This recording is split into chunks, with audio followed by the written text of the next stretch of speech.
morsa del caldo nella Marca, si registra una vittima. Si tratta di un panettiere di Castelfranco di 63 anni colpito da un colpo di calore. Da INAIL e INPS nuove linee guida antimalori che arrivano fino alla cassa integrazione.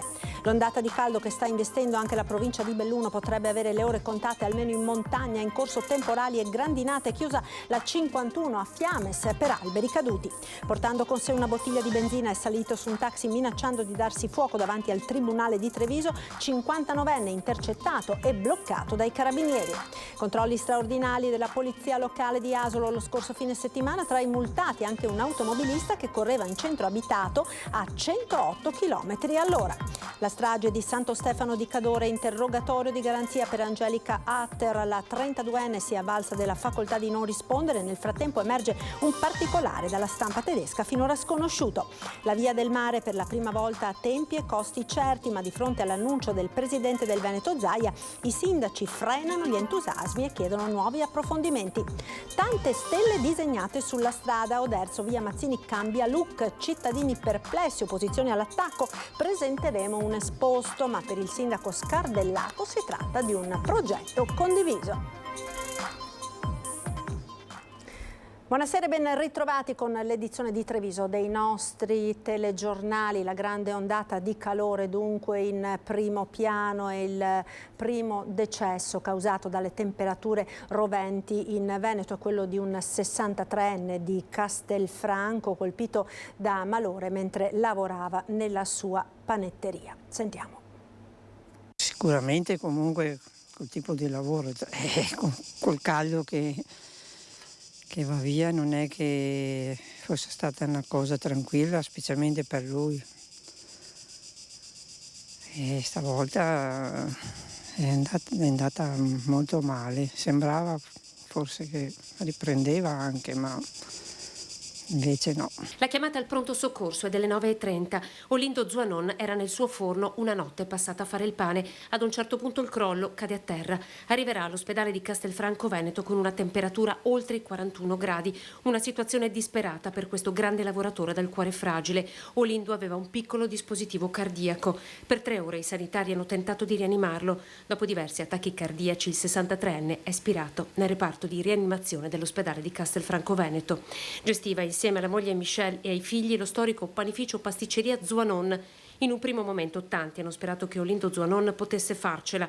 Le comunicazioni tra i vicini e i conoscenti si sono susseguite per ore fino alla tragica notizia e alla comparsa del cartello chiuso per lutto. Non era orario, lui apriva, era sempre, accontentava tutti chi chiedeva di far questo o quello, una persona molto dedica tutto al lavoro comunque, era il suo vivere dentro là. Il panificio regalava il pane anche ai più poveri. Anche questa mattina il camion dell'Opera Misericordia si è fermato in via Montepelmo. È di fatto il primo decesso in Veneto causato dalle temperature roventi di questi giorni. Colpo di calore è la diagnosi. I sintomi non sempre sono noti. Laddove troviamo una persona con perdita o meno di coscienza, comunque con sincope, sofferente, che ha una temperatura anche al tatto molto alta e però ha la pelle secca e disidratata e non sta sudando, quindi il paradosso è questo: molto calda la temperatura, no sudorazione, chiamare immediatamente il 118. Riguarda prevalentemente l'età superiori ai 60-70 anni, ma è proprio relativo all'esposizione prolungata e intensa al caldo. Molte le chiamate al 118 in questi giorni da parte di cittadini, soprattutto i più fragili, che manifestano diversi sintomi. Spesso vengono deviati ai propri medici di base. Le operazioni di soccorso per malori dovuti al caldo, però, rispetto allo scorso anno, non sono aumentate. La città più calda del Veneto oggi è stata Vicenza con 35,4 gradi, seguita a ruota da Treviso con 35,1. Il Veneto dunque bollente, diventa difficile lavorare in determinate situazioni proprio per prevenire i rischi da caldo estremo sui luoghi di lavoro. INAIL e INPS hanno diffuso nuove linee guida che arrivano fino alla sospensione dell'attività con la cassa integrazione. Nella morsa del caldo torrido, a fronte dell'eccezionale ondata di calore che sta investendo il nostro paese, arrivano le nuove linee guida di INAIL e INPS per garantire la gestione del rischio nei luoghi di lavoro. Prevedono appunto una valutazione attenta della situazione ambientale, prevede che attraverso gli RSPP si faccia una disamina anche della tipologia di lavoro, perché purtroppo il problema non è la tipologia soltanto del lavoro pesante, ma è quanto si è esposti al calore. Linee guida che mirano a prevenire le patologie legate al caldo estremo come quello di questi giorni, come le misure da mettere in atto per evitarle, che possono arrivare anche alla sospensione delle attività e la richiesta della cassa integrazione. L'INPS sta dicendo appunto che le aziende devono fare una richiesta per cassa integrazione per eventi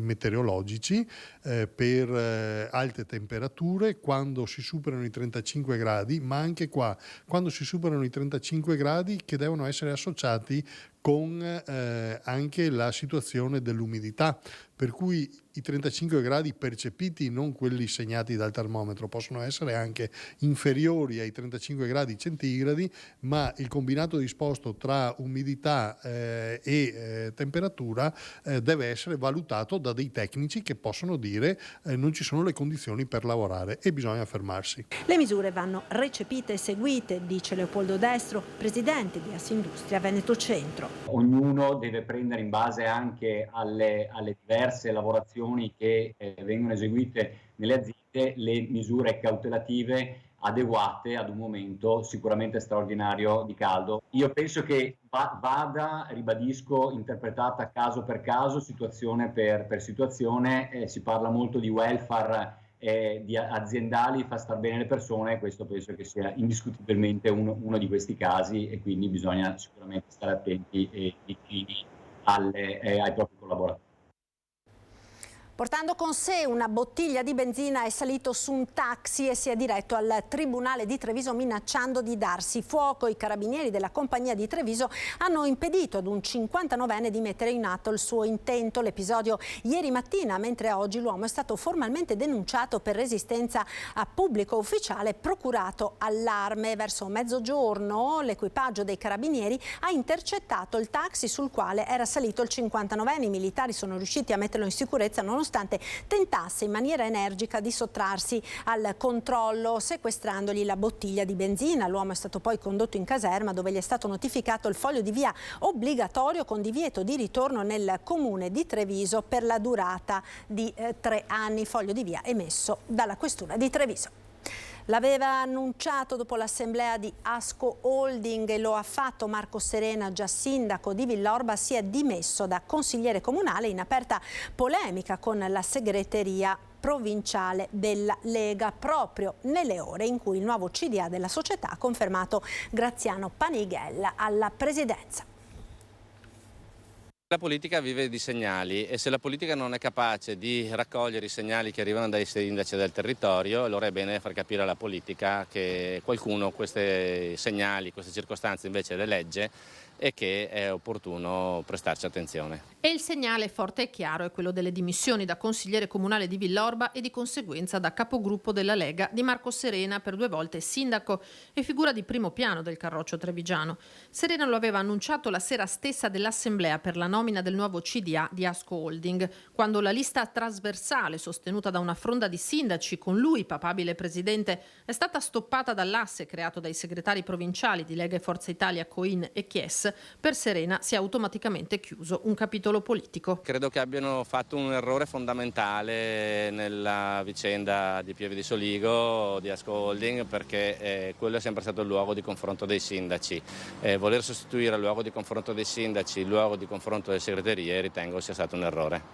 Quindi un errore nel caso della Lega del segretario Coin? Non lo nomino. Serena non intende lasciare il Carroccio, è semmai la strada intrapresa dal partito a dover essere rivista, dice. Io sono iscritto alla Lega dal 1993, sono militante del 1995.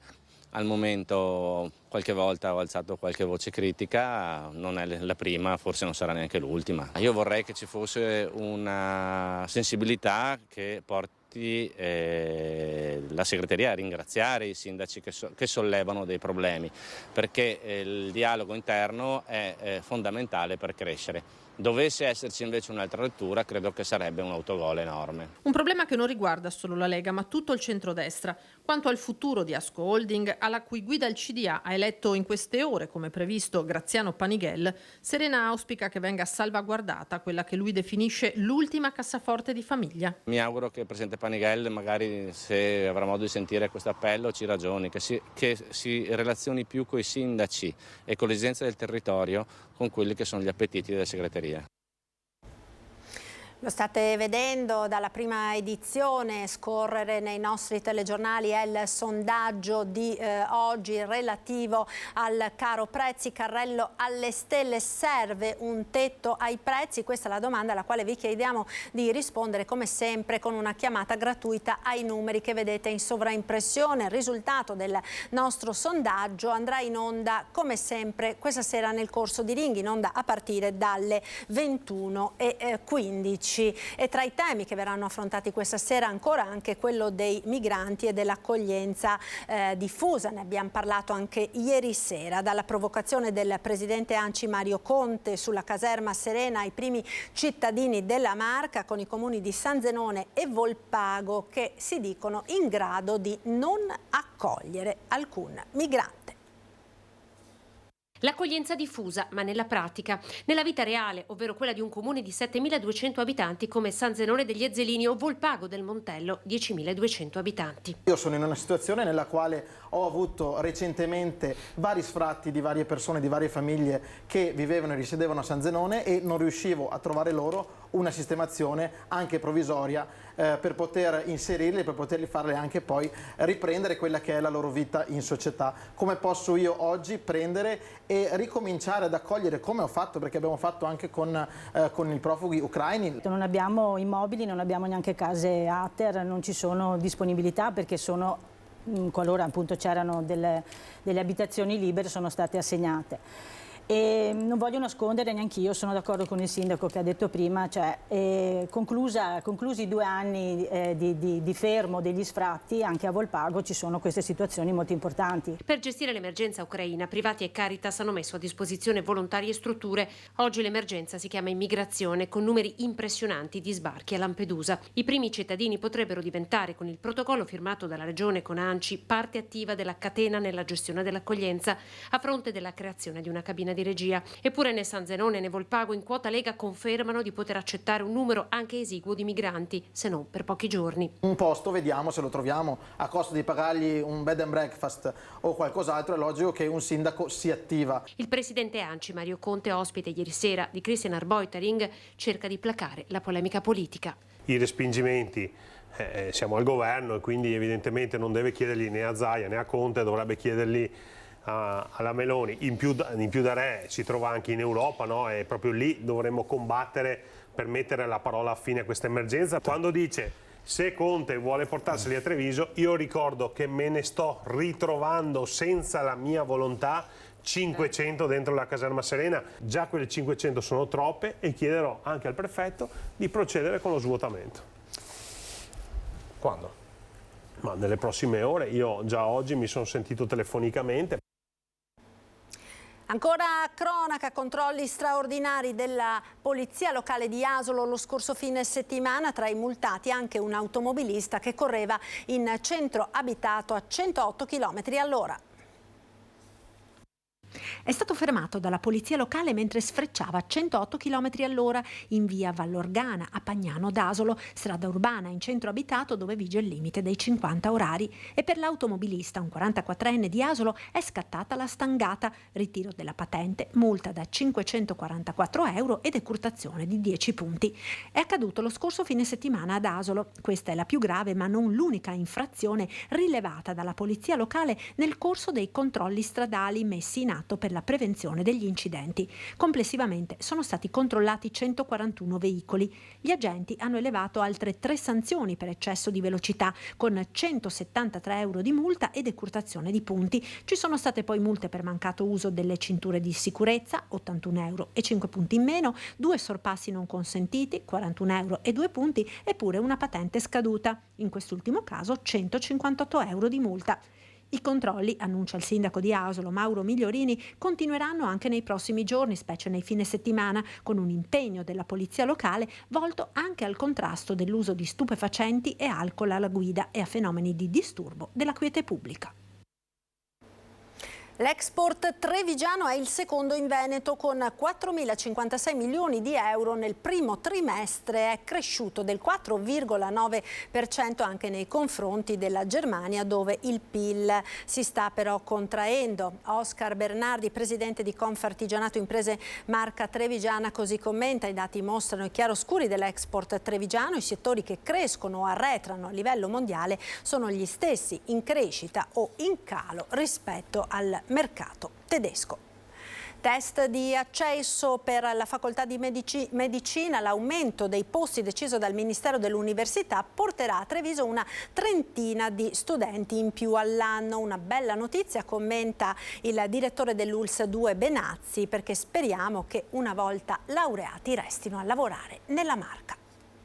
Per noi da parte nostra c'è la disponibilità di passare dagli 80-100 che oggi abbiamo anche 120-130 ovviamente studenti del primo anno di medicina. L'aumento del 30% dei posti per gli aspiranti camici bianchi deciso dal Ministero dell'Università e Ricerca avrà un impatto positivo anche per Treviso, con un incremento degli studenti che verranno accolti in città, dove procedono i lavori per la realizzazione della cittadella universitaria. Treviso è disponibilissima ad accogliere più studenti possibile, perché questo ci dà la possibilità poi di creare un circolo virtuoso per il futuro e avere sempre medici senza avere problemi di reperire ovviamente laureati in medicina. E con l'incremento anche degli studenti di medicina, Treviso aspira sempre più a diventare città universitaria. Stiamo lavorando con il sindaco di Treviso Mario Conte, che ringrazio, anche per trovare degli alloggi, dei mini alloggi per studenti.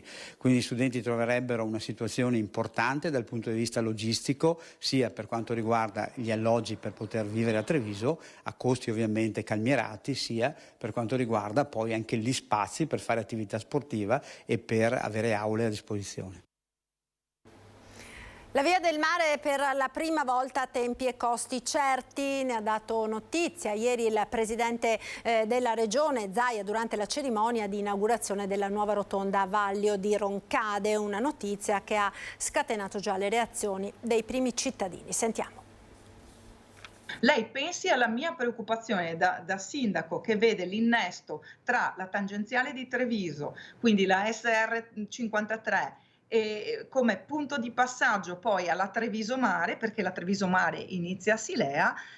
Provi a immaginare solo il cambiamento logistico lungo la Treviso Mare. Silea, comune tra i più congestionati dal traffico, è il sindaco Rossella Cendron a chiedere una prima verifica di impatto ambientale. Parla per la Via del Mare di progetto anacronistico, un comune che presto avrà a che fare con un impatto importante tra l'arrivo del polo logistico Amazon e l'imminente apertura del polo Marchiol. È una strada che abbiamo pagato ben 2 volte, prima con la tassazione, e adesso se andrà imposto un pedaggio la ripagheremo 2 volte. Perché i cittadini devono pagare 2 volte una strada? Sui costi il sindaco Valentina Pillon a San Biagio di Callalta si sofferma. Chiederemo un confronto con la regione, dice. Ad oggi il suo comune sarebbe esentato dal pagamento del pedaggio, ma solo per 2 anni. Che per i comuni interessati non vi sia il pedaggio, visto che anche San Biagio di Callalta per un breve tratto però sarà interessato direttamente. Pillon si dice comunque favorevole all'infrastruttura. Perché abbiamo visto che anche in questi primi mesi estivi ci sono stati numerosi incidenti, quindi è assolutamente auspicabile procedere in questo senso. Diverse le perplessità anche per il sindaco di Meolo, Daniele Pavan, comune che registra 10.000 transiti al giorno sulla Treviso Mare solo nel periodo autunnale. La preoccupazione che noi abbiamo in particolare per quanto riguarda tutta la gestione dei traffici indiretti che un casello, una barriera d'accesso nel nostro territorio provocherebbe inevitabilmente. Noi siamo un attimino preoccupati, ma allo stesso tempo anche fiduciosi, perché Io col governatore Zaia ho già avuto modo di incontrarmi in più occasioni per parlare di questo, e in sede di aggiudicazione definitiva avremo comunque l'opportunità di valutare attentamente l'intervento. Tante stelle disegnate sulla strada, accade a Oderzo, ne parliamo tra pochissimo, subito dopo la pubblicità.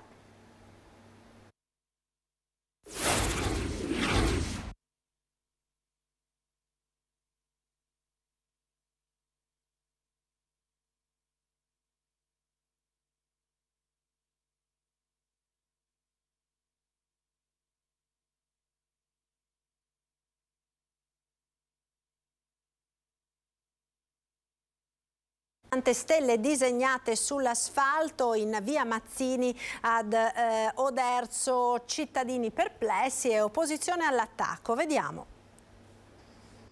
Un vero tappeto di stelle, siamo in via Mazzini a Oderzo, dove in 2 giorni ne sono state disegnate sulla strada numerose, anche in prossimità dello stop. Le foto scattate da alcuni cittadini sono finite sui social con tanto di commenti. Molti si interrogano sull'utilità di questa iniziativa, anche i residenti sembrano perplessi. No, non le capisco e basta, non riesco a capire il motivo. Non solo. Qua non so dov'è il passaggio pedonale, io sono abituato a vedere le strisce e qua hanno coperto tutto e qualcuno si chiede dove sono le strisce. Non riesco a capire che segnaletica orizzontale sia.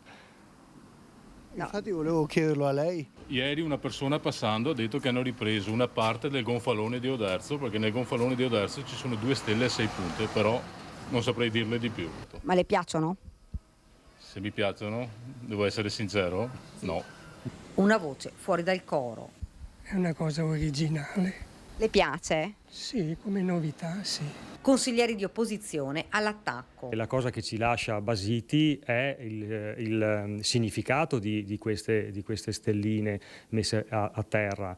Sappiamo benissimo che la segnaletica orizzontale è normata da un codice della strada molto preciso e molto chiaro, che non dà scampo a interpretazioni diverse. Presto le opposizioni presenteranno all'amministrazione comunale un esposto, oltretutto ha spiegato il consigliere del Movimento 5 Stelle, per poter usare simboli diversi che non siano quelli del codice, bisogna chiedere autorizzazione al Ministero dei Lavori Pubblici. E se non c'è l'autorizzazione ad aver fatto, diciamo, questa decorazione, la chiamo io, quindi non si tratta di una facciata, vi ricordo bene, si tratta di una segnaletica orizzontale normata in maniera chiara e specifica dal codice della strada. Se così non fosse, il Comune sarà obbligato a ripristinare l'area in maniera diversa, naturalmente togliendo quelle stelle, e si prospetta anche un danno erariale, perché lì sono stati spesi dei soldi pubblici e quindi ci vuole una giustificazione rispetto a quella che è stata la spesa.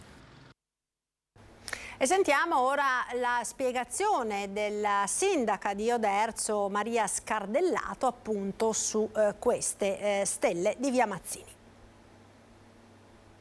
La motivazione è quella di creare all'interno di una città, in una anche particolarmente facile da vivere come la nostra, di creare delle aree dove sia più piacevole vivere all'aperto e insieme, dove possa riunirsi la collettività. Le stelline disegnate alla fine di via Mazzini è la terza parte di un progetto, ha spiegato la sindaca Scardellato, presentato già alla comunità, non solo. Tra l'altro il video della professore di questa illustrazione è ancora su YouTube, quindi la spiegazione, la illustrazione degli interventi era nota da tempo. Aree dove continua non vorremmo lasciare il predominio dell'auto. L'esempio è il ponte del Gattolè, dove è stato ricavato uno spazio vivibile, ma anche l'intervento in Piazzale Europa è da evidenziare, continua la Scardellato, trasformato in un polmone verde. Le stelline sono il terzo intervento, una zona promiscua dove la precedenza ce l'hanno i pedoni, poi i ciclisti e infine le auto. L'auto deve passare, ma il limite è di 20, può passare, dice, ma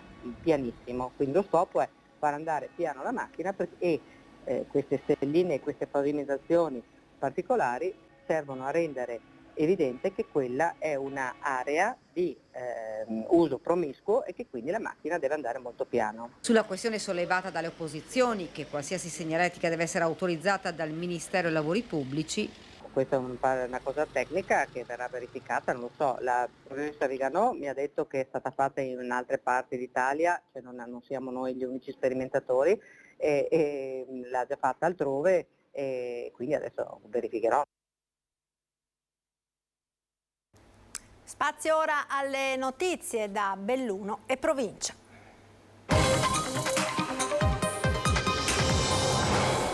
Ha avuto le ore contate l'ondata di caldo che ha investito anche la provincia di Belluno, ore contate almeno in montagna, perché già dal pomeriggio una violenta perturbazione ha spazzato la provincia. Di poco fa la notizia di una tromba d'aria che ha colpito diversi centri del Cadore, scoperchiando tetti di vari edifici e causando la caduta di alberi, alcuni abbattutisi su auto in parcheggio. Dalle prime informazioni pare non vi siano persone ferite o contuse. I vigili del fuoco sono impegnati per portare a termine un'ottantina di interventi di soccorso e di messa in sicurezza delle case. La violenza del vortice ha risentito del grande accumulo di energia presente in atmosfera dopo i tanti giorni di gran caldo. L'evento meteo è stato accompagnato anche da rovesci di grandine e ci sono state poi anche precipitazioni abbondanti nella zona della Marmolada, del Pordoi, piogge e grandine anche a Falcade, vento forte e rami in strada verso Alleghe, appunto in Cadore, in Val di Zoldo. Il passo San Pellegrino è bloccato lato Moena per caduta piante, così anche il passo di Campolongo, e nel pomeriggio è stata chiusa anche la statale 51 di Alemagna alle porte di Cortina a Fiames. Ed ora torniamo a parlare della strage di Santo Stefano di Cadore. Angelica Hutter continua a restare chiusa nel suo silenzio. L'interrogatorio di garanzia che si è svolto ieri mattina, la giovane 32enne ancora ricoverata nel reparto di psichiatria dell'ospedale di Venezia si è avvalsa della facoltà di non rispondere. Nel frattempo dalla stampa tedesca emerge un particolare finora sconosciuto. In Italia potrebbe arrivare nelle prossime ore Martin, il fratello di Angelica Hutter, ma non i genitori con i quali la giovane lo scorso autunno avrebbe avuto un diverbio per motivi sconosciuti, forse originati dall'irruzione della polizia nell'abitazione della famiglia a Deggendorf una settimana prima della partenza della 32enne. Lo si apprende dal blog di informazione tedesco Promi Blogs, che in un lungo articolo ricostruisce la vita della Hutter, studi, lavoro, successi sportivi fino alla tragedia del 6 luglio scorso a Santo Stefano di Cadore.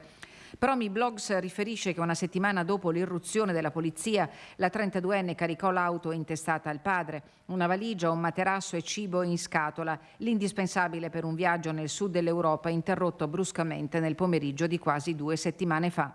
Gli interrogativi sulle cause dell'incidente in via Udine, nel quale sono morti il piccolo Mattia, Marco Antoniello e Maria Grazia Zuin, rispettivamente papà e nonna del bambino di nemmeno 2 anni, continuano a restare senza risposta. Angelica Hutter, indagata per omicidio stradale plurimo, si trova ancora ricoverata nel reparto psichiatrico dell'ospedale di Venezia, dove è sottoposta a terapia farmacologica. Ieri mattina, giorno fissato per l'interrogatorio di garanzia, la giovane si è avvalsa della facoltà di non rispondere su indicazione del suo avvocato difensore Giuseppe Triolo del Foro di Belluno, che ha riferito come fosse azzardato pensare che la 32enne potesse essere nelle condizioni di sostenere un interrogatorio davanti alla GIP Marson e al PM Marcon.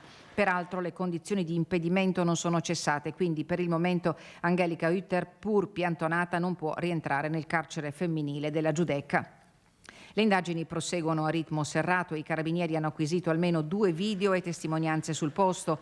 Il PM Simone Marcon ha nominato l'ingegner Calzavara per una consulenza tecnica. Le famiglie Potente e Antoniello si sono affidate ai legali dello studio 3A Valore, che ha incaricato lo specialista Mario Piacenti. Per gli esiti si dovrà attendere la fine dell'estate. Al momento gli unici punti fissati dagli accertamenti disposti dalla magistratura si riferiscono alla velocità elevata, all'incirca 90 km/h, e alle condizioni di Angelica Hutter, che non si trovava sotto l'effetto di alcol o droga e che non stava usando il telefono cellulare né prima né al momento dell'impatto. Sono giornate di grande lavoro per il soccorso alpino. Anche oggi diversi interventi. Un turista francese di 48 anni è morto a causa di un malore improvviso mentre con il figlio e il nipote minorenni stava percorrendo la ferrata degli Alpini al Col dei Boss di Cortina d'Ampezzo. A lanciare l'allarme attorno alle 13 un altro escursionista che più sotto sentiva le grida e vedeva il corpo esanime. A praticare subito le manovre di rianimazione sono stati alcuni escursionisti di passaggio, cui poi sono subentrati l'equipe medica medica e il tecnico dell'elisoccorso sbarcati con l'elicottero del suo MDP e Vedicadore. Purtroppo però per l'uomo non c'è stato nulla da fare. Risale invece alle 12:20 l'attivazione per un parapendio precipitato poco dopo essere decollato sul Monte Piana da Auronzo di Cadore. Il pilota tedesco di 31 anni, perso il controllo della vela, ha impattato a terra non distante dalla chiesetta ai caduti della Grande Guerra. Sul posto il soccorso alpino, le condizioni dell'uomo sono apparse immediatamente molto gravi. Prestate le prime cure, l'eliambulanza lo ha trasportato all'ospedale di Bolzano. Entrerà a regime a settembre il nuovo sistema di conferimento dei rifiuti a Comelico Superiore. Ne abbiamo parlato ieri sera, unico centro di raccolta all'area di Valgrande Moiè. Invariate le modalità per la parte umida. Il sindaco Staunovo Polacco, c'è tempo per segnalare in comune eventuali situazioni di difficoltà. La soluzione è una soluzione che migliorerà, a nostro parere ovviamente, fortemente la visibilità e la cura del nostro territorio. Il primo cittadino di Comelico Superiore chiarisce i termini dell'adozione del nuovo sistema di gestione dei rifiuti oggi in capo alla Ecomont, che ha sollevato proteste di una parte di residenti e villeggianti. Il sindaco non è impazzito, afferma Marco Staunovo Polacco. È stata fatta un'analisi di tutte le possibili soluzioni per migliorare il sistema di raccolta dei rifiuti. Abbiamo ovviamente individuato una soluzione per noi ottimale, chiaramente già testata e provata in altri territori simili ai nostri. Comelico Superiore ha guardato l'esperienza ventennale in Valpusteria, che per certi versi ha regole molto più stringenti della soluzione trovata per il comune. Un giusto compromesso fra la necessità di migliorare l'attuale situazione senza pesare sulle tasche dei cittadini. Fare un piccolo sforzo di evoluzione, diciamo, e di arrivare a un miglioramento della visibilità dei nostri paesi per noi era la base di partenza. Abbiamo anche analizzato ovviamente la possibilità di fare un servizio porta a porta. Questo voleva dire per il nostro territorio avere una bolletta triplicata rispetto a quello che paghiamo oggi. Nessun atto di forza dunque, ma l'esigenza di dare risposte concrete a due località, Padola e Dosoledo in particolare, vocate al turismo, che oggi fanno i conti con l'inciviltà di chi abbandona i rifiuti nelle piazzole ecologiche incuranti delle regole. Non è pensabile che il comune o Ecomont passino ogni 2 ore a raccogliere le immondizie che sono lasciate al di fuori dei cassonetti stradali, sopra i cassonetti stradali, nei piccoli prati a fianco, nei piccoli ruscelli che ci sono vicino in alcune zone specifiche del territorio. Il centro di raccolta di Valgrande Moiè sarà aperto tutti i giorni H24 per secco, plastica, vetro, carta, eccetto l'umido, che manterrà il sistema di raccolta nei punti attuali. La procedura di introduzione al nuovo sistema sarà graduale per entrare a regime a settembre. Poi ci saranno dei correttivi che potremo fare in corso ovviamente dopo magari i primi 6 mesi, un anno di test, ma credo che, ripeto, dire di no all'inizio a priori non sia secondo me il modo corretto per cercare di accogliere delle proposte nuove. La palestra di Roccia Lino Lacedelli di Cortina è stata palcoscenico naturale dell'evento conclusivo delle attività svolte in ULSS Dolomiti nell'ambito del progetto regionale Turismo Sociale Inclusivo. I 5 giovani che durante il periodo invernale ed estivo hanno svolto il tirocinio in alcuni hotel della Conca Ampezzana hanno portato la loro esperienza. Il progetto ha permesso loro di vivere in autonomia abitativa, lavorativa e di tempo libero all'insegna dell'inclusività, che è e sarà il fulcro della crescita culturale della Conca in vista delle Olimpiadi e Paralimpiadi che Cortina si sta preparando a vivere. È tutto dunque, grazie per essere stati con noi, vi lascio come sempre alle previsioni del tempo con il nostro meteo. Arrivederci.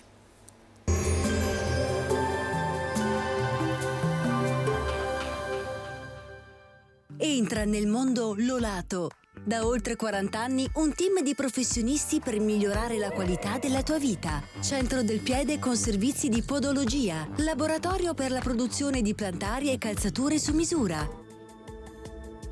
Bentrovati al meteo. Altra giornata incandescente e afosa sul nostro territorio. Lieve attenuazione da giovedì, poi verso fine settimana anche una maggiore instabilità. Vediamo il dettaglio di mercoledì 19 luglio. Sul Veneto avremo spazi di sereno prevalenti, nubi più frequenti invece in montagna con rovesci sparsi in propagazione dal pomeriggio alle zone pedemontane e localmente fin verso le pianure. Caldo ancora estremo che mette a dura prova l'organismo, temperature minime tra 19 e 23 gradi, massime che toccheranno punte di 39 gradi. Ci spostiamo ora sul Friuli Venezia Giulia. Anche qui sarà soleggiato di mattina, ma dalle ore pomeridiane sarà più variabile, con probabili temporali sparsi un po' su tutte le zone, localmente anche forti. Temperature minime tra 19 e 24 gradi, massime sui 34-35 gradi. Infine diamo uno sguardo alla situazione del Trentino Alto Adige. Bel tempo, poi le nubi si svilupperanno maggiormente e la probabilità di temporali sarà quindi in aumento, specie sui settori alpini di confine. Temperature minime intorno ai 18-22 gradi all'incirca, massime sui 35-37 gradi. Dal meteo di Antena 3 per ora è tutto, vi do appuntamento al prossimo aggiornamento.